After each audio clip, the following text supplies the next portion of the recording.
Salut, c'est Cyril, j'espère que vous allez tous bien. On se rejoint aujourd'hui pour parler d'un livre. Ce livre, c'est un livre qui prétend nous démontrer l'existence de Dieu par des preuves scientifiques. Ça s'appelle Dieu, la science, l'épreuve.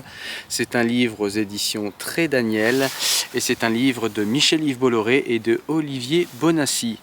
Alors c'est un livre qui est intéressant et dont je tenais à te parler aujourd'hui pour plusieurs raisons.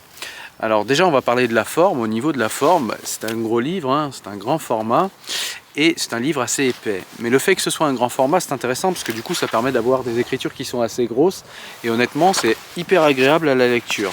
Et puis il y a aussi beaucoup d'images, voilà, comme ici. Il y a aussi pas mal de graphiques. J'avais bien aimé les graphiques du début, voilà, des graphiques comme ça. Voilà, je sais pas si c'est... voilà. Des graphiques comme ça, donc voilà, tout au long du livre en fait, il y a de la couleur, il y a des choses qui sont surlignées avec des couleurs différentes, etc. Donc au niveau de la forme, déjà c'est un livre intéressant, c'est un livre qui est bien fait, c'est un livre qui est agréable de lire, et franchement c'est déjà beaucoup.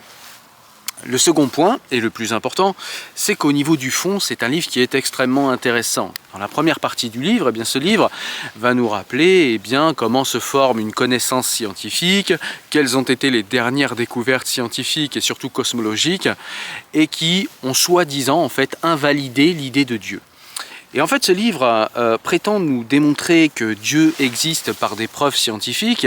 Et est-ce que ce livre est arrivé à me faire croire qu'un Dieu anthropomorphique, barbu, ou même qu'une entité, parce que c'est plus ça qui est développé dans le livre, c'est plutôt une entité intelligente derrière la création du monde, et pas forcément un barbu nerveux qui veut qu'on l'adule toute la journée et qui prendrait son plaisir pervers à manipuler les êtres humains et à les faire souffrir. C'est pas de cela dont il s'agit dans ce livre, vraiment.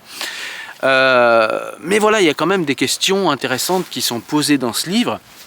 Et ce que j'aime bien avec ce livre, c'est que très souvent on a deux parties qui sont véritablement opposées. On a d'un côté les matérialistes athées qui pensent qu'ils sont les plus intelligents, qu'ils sont les seuls à être des rationalistes, qu'ils ne sont pas naïfs et qu'ils n'ont pas d'amis imaginaires comme ils le disent souvent.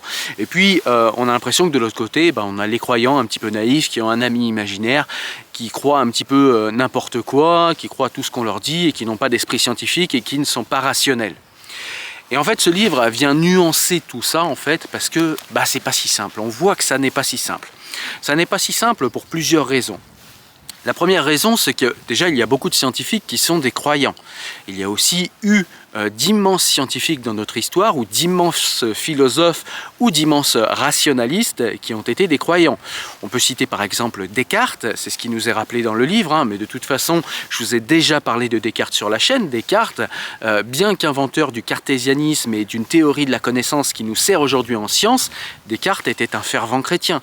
On peut parler également de Spinoza et de son Dieu panthéiste. On pourrait parler de Voltaire et du déisme qui était le sien. Bref, on pourrait parler aussi de Blaise Pascal, tiens, je l'ai oublié, l'inventeur de la machine à calculer, qui était un scientifique de haut niveau et qui a pourtant fait le pari de Dieu, le pari que Dieu existe, et d'ailleurs il le développe dans un ouvrage que je vous conseille. Blaise Pascal était aussi un fervent croyant, alors que c'était un scientifique qui au quotidien fonctionnait selon les lois de la rationalité et qui ne s'empêchait pas de raisonner, bien au contraire. Et puis de l'autre côté, on a des athées, des matérialistes athées qui parfois sont des croyants.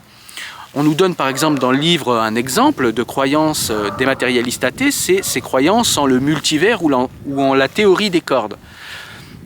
D'ailleurs, on parle de théorie du multivers et de théorie des cordes, alors que ces deux hypothèses ne sont pas des théories, elles sont des hypothèses, car en science, une théorie est fondée sur des éléments factuels. Or là, dans le multivers, par exemple, on va prendre l'exemple du multivers, il n'y a rien de factuel, ça n'est qu'une hypothèse en fait, une hypothèse imaginative, une perspective de recherche éventuellement, mais ça ne repose sur absolument rien. Et en fait, le multivers est intéressant pour montrer que les matérialistes athées ont aussi des croyances. Parce que justement, alors déjà je vais vous expliquer ce que c'est la théorie des multivers. La théorie des multivers, elle fait suite à... En tout cas, c'est pas une théorie, vous l'avez compris, c'est une hypothèse. Mais en fait, l'hypothèse des multivers, elle fait suite à la théorie des réglages fins. C'est-à-dire que le monde est tellement bien réglé, enfin, je veux dire, il y a des choses qui sont, que ce soit au niveau du taux d'oxygène, du taux de gaz carbonique dans l'air, que ce soit au niveau de la biologie, que ce soit au niveau du développement biologique, que ce soit au niveau de tous les éléments chimiques qu'il y a sur ou dans la Terre, ou bien dans l'atmosphère, eh bien, si jamais un de ces éléments était légèrement plus, plus prégnant, plus important, ou bien s'il en manquait un petit peu, et on parle de quantités qui sont 10 chiffres après la virgule, hein, voire même plus dans certains cas, eh bien la vie n'aurait jamais pu apparaître sur Terre. Et donc, ça soulève en fait la possibilité d'une intentionnalité en fait derrière la création de la vie sur Terre, parce que, eh bien, comment se dire que que tous ces réglages aient pu advenir et que la vie ait pu advenir alors que c'était quasi impossible en fait.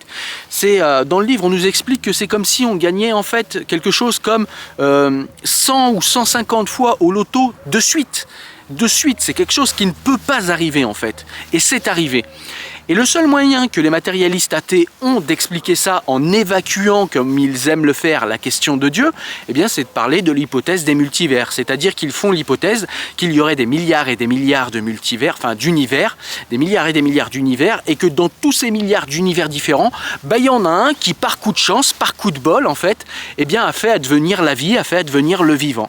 Sauf que ça ne repose sur rien, c'est tout simplement une croyance de matérialistes athées, tout simplement pour mettre sous le tapis la question de Dieu.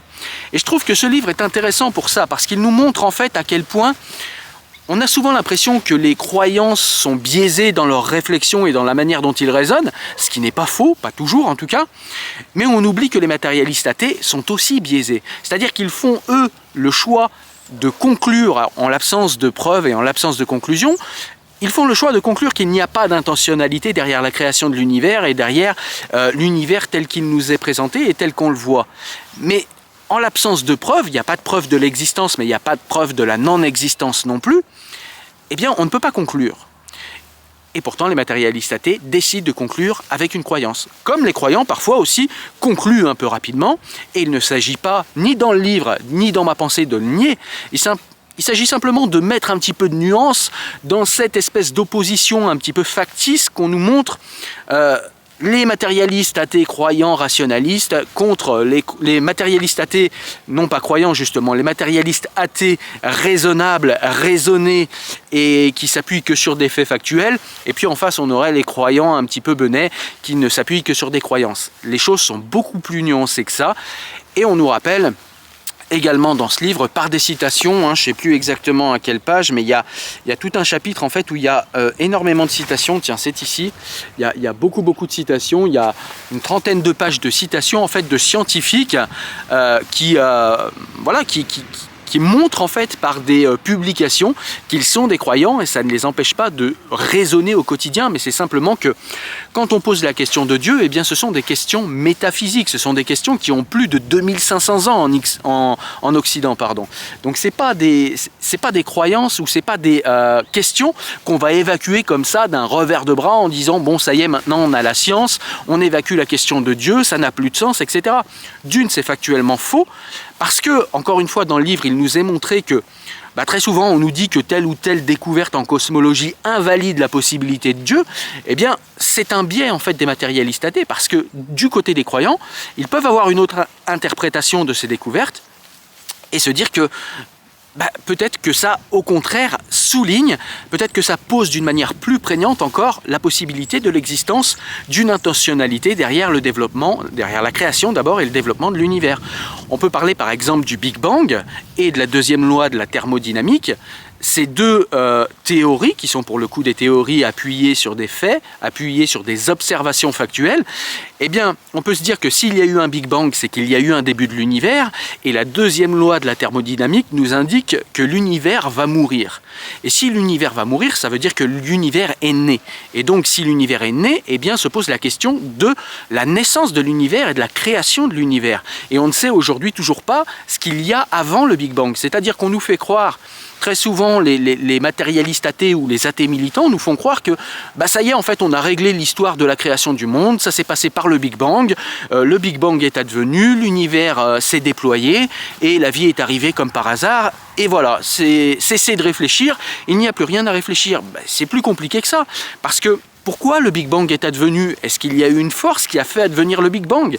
Est-ce qu'il y a eu derrière le Big Bang, est-ce qu'il y a eu une intentionnalité? Est-ce que quelqu'un a créé le Big Bang? Et avant le Big Bang, qu'est-ce qu'il y avait?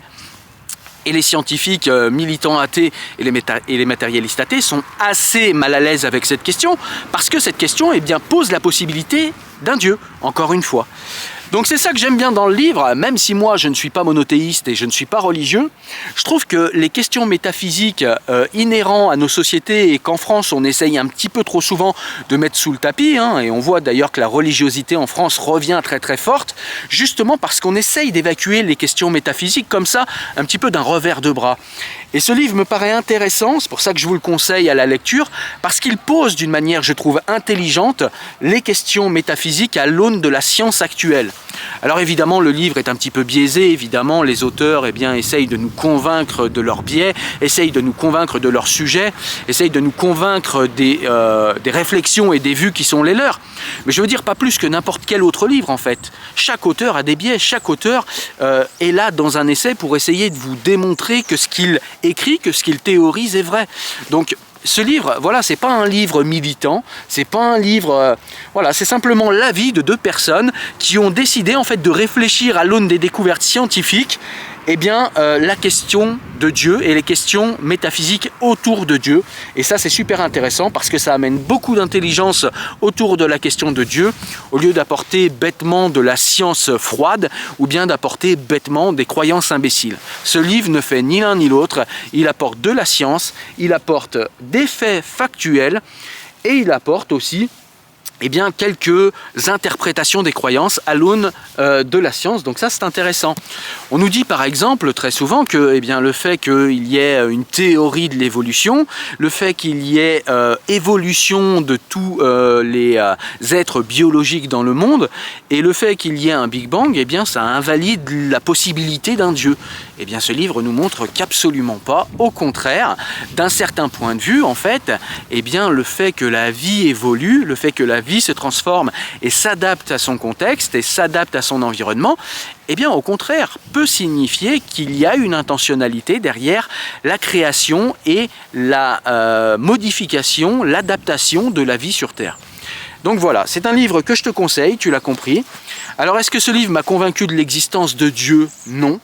Est-ce que ce livre m'a convaincu qu'on pouvait réfléchir aux questions métaphysiques et à la question de Dieu de manière intelligente? Oui. Et c'est, je crois, en fait, le plus grand point positif de ce livre, c'est qu'il nous permet de penser la question de Dieu, de penser les questions métaphysiques autour de l'existence ou pas d'un Dieu, de manière intelligente, de manière non dogmatique, et ça apporte des éléments de réflexion super intéressants, honnêtement. C'est un livre qu'il vous plaira de lire, j'en suis sûr, donc je vous le conseille à la lecture. Voilà, j'espère que vous avez aimé la vidéo. Si c'est le cas, n'hésitez pas à mettre un pouce en l'air comme d'habitude, n'hésitez pas à partager également cette vidéo, et puis vous pouvez également participer financièrement à la chaîne, comme le font certains, pour pouvoir m'aider à devenir de plus en plus indépendant et faire de plus en plus de vidéos. Merci à vous tous, à très bientôt.